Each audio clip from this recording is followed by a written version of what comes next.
Hey guys, Professor Bill, Comic Book University. Bloodshot, issue number 9. I'm going to tell you why this is the best issue of Bloodshot I've ever read. It's not saying too much. I haven't read that many issues of Bloodshot, but best issue of Bloodshot that I personally have ever read. The writer is Tim Seeley, the artist is Mark Lemming and Jason Masters. Colors by Andrew Dahlhaus, letters by Dave Sharp. There's a bunch of covers out there. The main cover is Tyler Kirkham. I believe that's the cover I've got. Number 1. Yep, this is the cover that I have, the Tyler Kirkham one. So this issue has basically kaiju in it, gigantic monsters going around and trying to eat people, and it has soldiers being split up. It has like teams being split up. It has the main bad guys. It has the bad guys who aren't really bad guys, but they kind of are. They're the detailed bad guys that we love to read about. Or talking about the burned in this particular case. Anyway, there's so much going on in here. Then, of course, you have Bloodshot. Listen, I love it when a story can give you so much action. Just compound the levels of action in a book and just boom, hit home. And you're just like, whoa, wow, this is crazy. And it's like, it should be a rated R comic book for the most part. It's not, but it could be. It definitely could be. This was wild, and I'm loving this. Here's something else that's special about this. Look, this is issue 9, all right? And while Marvel and DC, outside of their miniseries and their maxi series and their limited series and whatever, they usually do story arcs in a full run of 6, right?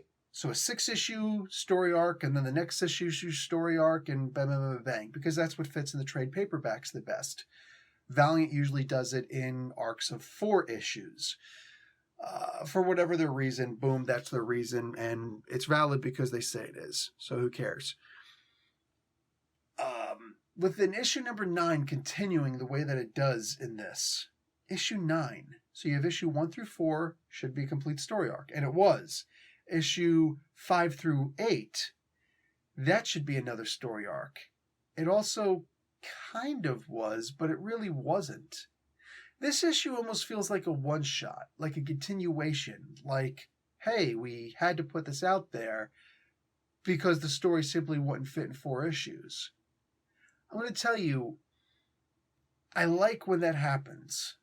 I don't like being bound by certain rules and regulations, while at the same time, we need these rules and regulations. We strive for them. We long for them. When we're children, children do better in life when they actually have parents who write the rules on a piece of paper and like put it on the wall or something like that, so the kids can always refer back to.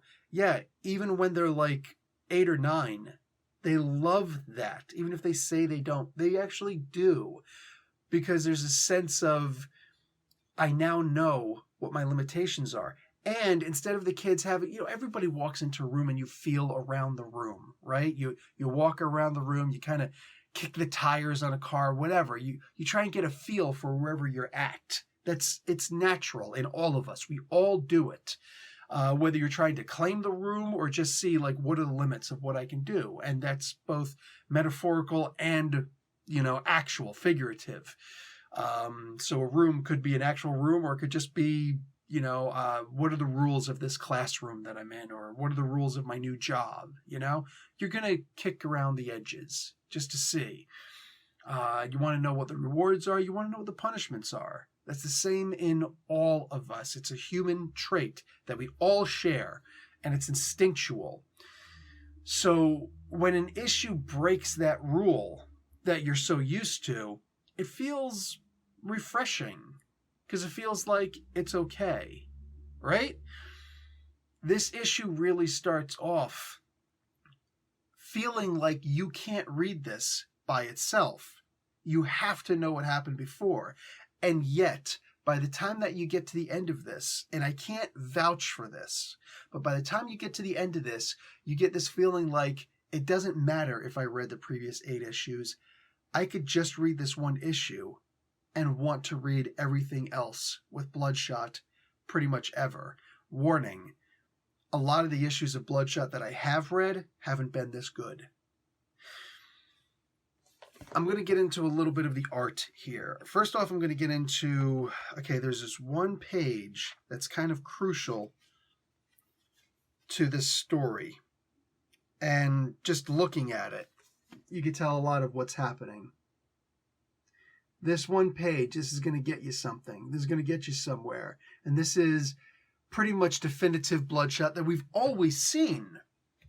But then when you get to this page here, I'm going to fold my comic book in half, and I'm going to hide the top part of this. But when you get to, when you get to these two images, the bottom two images on this page, bottom two panels, this gives an introspective. Talked about reading the room, right? Talked about checking out the room. When you have a character like Bloodshot, let's go this way. Wolverine. Schnicked. He's got his claws and his bones and his healing factor, and right? That's cool. That's cool. It's a fairly unique character, you know, for all intents and purposes. Oft imitated, never duplicated, right? When did Wolverine stop being nearly as interesting as we ever hoped he was going to be?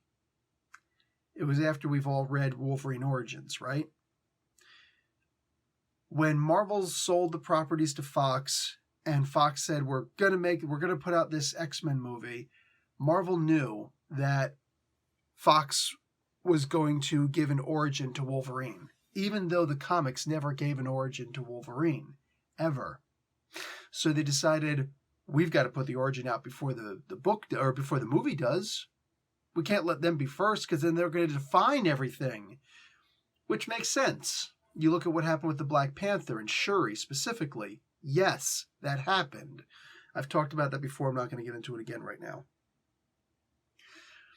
But the thing that made Wolverine, Logan, not James Howlett, that made Logan so interesting was the idea that he didn't know who he was. Here's this character who we'd see brooding in a bar, smoking and drinking, because who cares? He's got a healing factor. What's your excuse? That's something that Wolverine had said. And it just made for such interesting reading. Who is he? Will he ever find out who he is? I'm going to compare this to The Walking Dead. My wife still watches The Walking Dead. And she says, as horrifying as this story is, I just want to see how the zombies got made. Once I know that, I can finally stop watching. There's still that hope, that looming hope on the horizon that she's going to see that. And I keep telling her, like, you know, they're never going to tell you that, like, I know his name. Anyways, Kirkham. Anyway, Kirk, whatever. He said he's not going to tell you. You know what I'm saying? He's not going to tell you how this happened, because that's irrelevant. It's actually the human problems that are the big problem. The zombies is just background noise for the most part. He's like, no, I'm still going to watch. I'm like, be my guest. If you're enjoying the show, enjoy the show. Yeah. It says something. It says something about not giving everything to the audience, giving little hints here and there, and then sometimes finding out those hints were actually false leads. But nowadays, now that we know Wolverine's origin, there are no more secrets for us. Wolverine sitting and brooding at a bar is like, dude, what are you brooding over? Like, you got the answers you've been looking for all throughout your comic book history. Who cares? Well, now let's take this back to Bloodshot. Bloodshot is kind of that character. He doesn't have that background. He's not given his origin in here. I hope he's never truly given his origin in here. To me, it's kind of like a little bit of a part of where the movie failed. Just a little tiny bit. Because it just, here you go. I hope that it gets people reading Bloodshot. I hope it gets more people, you know, reading these books. But for the most part, I don't know that it will. This book, handing out this book to people, I think will get more people to read Bloodshot. The idea of him getting introspective, of him recognizing what he actually is, him knowing what it was the whole time, but then being confronted with it by someone who's not too dissimilar to him, not in body, but in mind, in profession. When a comic book gets introspective with its characters, like this one has, this is a very long review for a Bloodshot comic book. I get it. I'm going to show you one more page in here. This is actually I'm not going to show you the last page of the comic book because that's on this side that I'm not going to show you. So I'm folding my comic book again. So this is not a spoiler. This is just the next issue. The cover for the next issue. Notice how he's half human in this. He's really going to be dealing with a lot of this stuff, it seems. Pictures worth 1,000 words, right? Also, faces that launch 1,000 ships. Anyways, 1,000, interesting number. You notice the date on that? You know today's date? So they're going to skip 2 whole months. Now, if this is just because of COVID, okay, then what I'm about to say doesn't mean anything.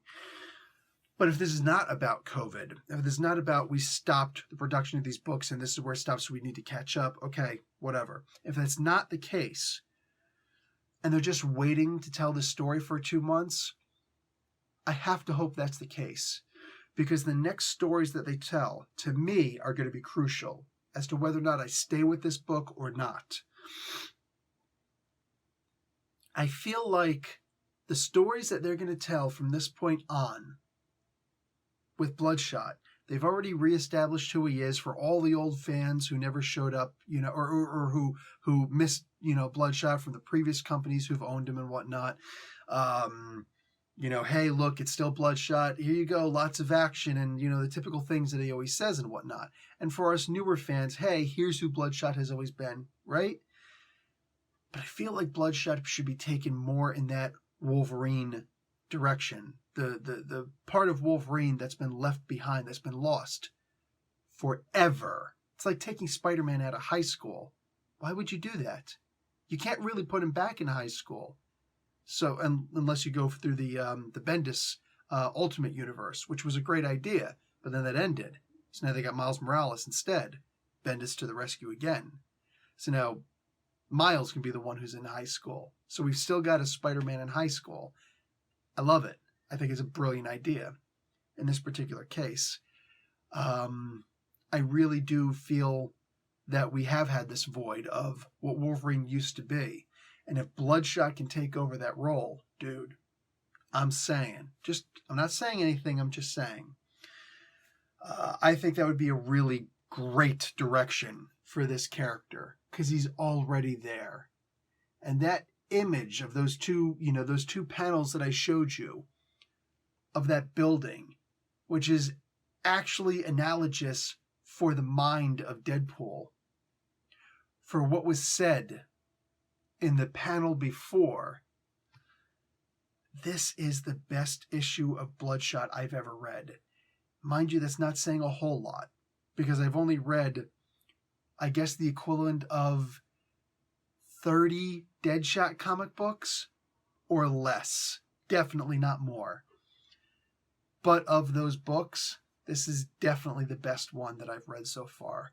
I feel like you don't need the previous issues if you wanted to jump on this character, if you want to jump on this book. You just need this issue. And I feel like this, if you just read this open-minded, this will take you to a place where you just say, you know what? This is the stuff that we're missing. This is stuff that we've been missing. This is that, it's not even just like it's the 80s stuff, but like this is the stuff that we've lamented over not having in the comic books for a while. This was just, I cannot praise the story, the direction, and the art in this comic book enough. This is what the medium was made to be. Absolutely love this comic book. Guys, I don't care if you've never read an issue of Bloodshot before. You should read this one. This was fantastic to me. I'll talk to you guys later. Like the video, watch an ad. Professor Bill, Comic Book University. Class dismissed.